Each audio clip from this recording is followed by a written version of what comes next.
In this video, we will show you how to create a data validation error message and input message. Let's get started with our first example. We have already created a drop-down list for these cells. We have provided a link in the description if you would like to watch a video on how to do this. Select the cell or cells that you want to create a data validation rule.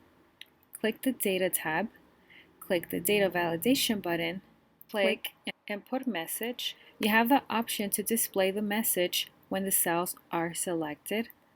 Type a title, type your message,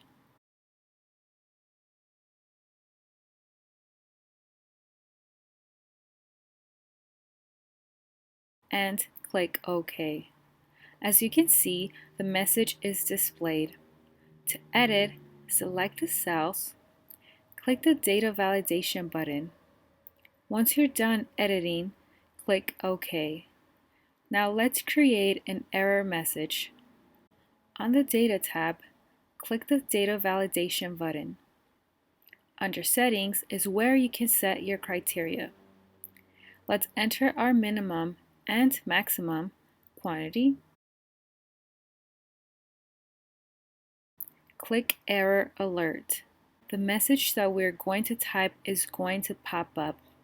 Under Style, select Stop. Type a title and message.